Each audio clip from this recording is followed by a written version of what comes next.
বন্ধুরা স্বাগতম আমাদের আজকের ভিডিওতে। আজ আমরা আলোচনা করব এমন একটি বই যা অর্থ এবং মানুষের মানসিকতার সম্পর্ককে একদম ভিন্নভাবে ব্যাখ্যা করেছে।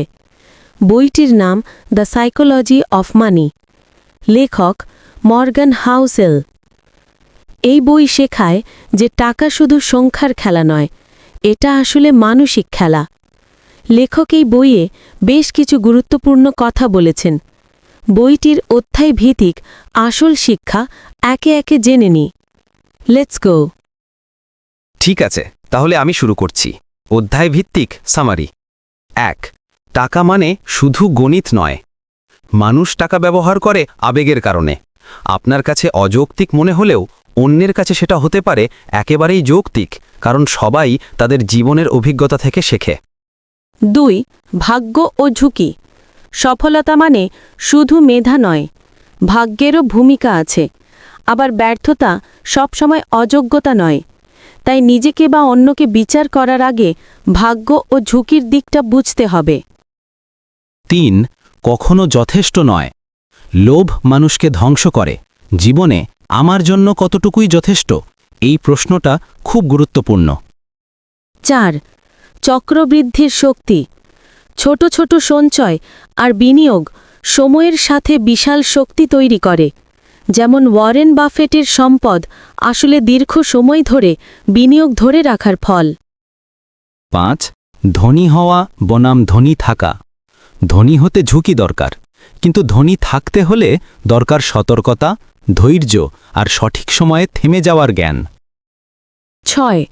বড় জয়ই ভবিষ্যৎ বদলায়। সব বিনিয়োগ লাভজনক হবে না।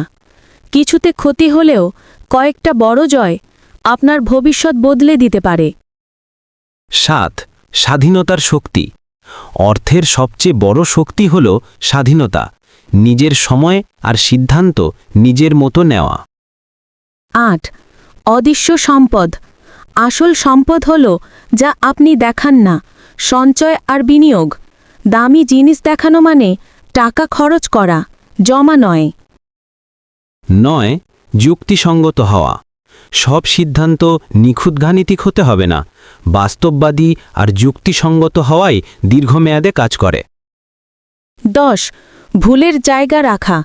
ভবিষ্যৎ অনিশ্চিত, তাই সেফটি মার্জিন রাখুন, যেন খারাপ পরিস্থিতিতেও বেঁচে থাকা যায়। ১১. পরিবর্তন।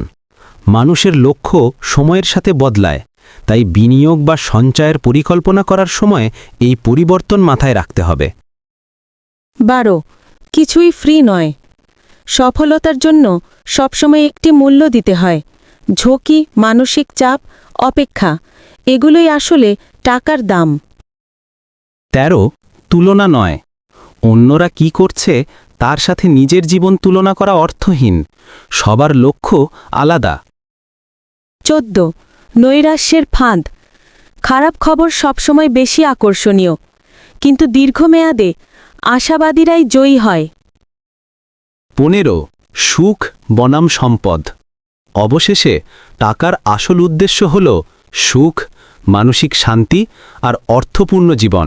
ধনী হওয়া নয়, বরং শান্তিতে থাকা। বন্ধুরা, এই ছিল দ্য সাইকোলজি অফ মানি বইয়ের মূল শিক্ষা। টাকা আসলে সংখ্যা নয়, এটা আমাদের মানসিক খেলা। তাই ধৈর্য, সঞ্চয় আর শৃঙ্খলায় আমাদের সবচেয়ে বড় শক্তি।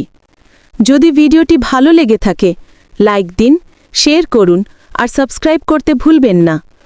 আগামী ভিডিওতে আবার দেখা হবে।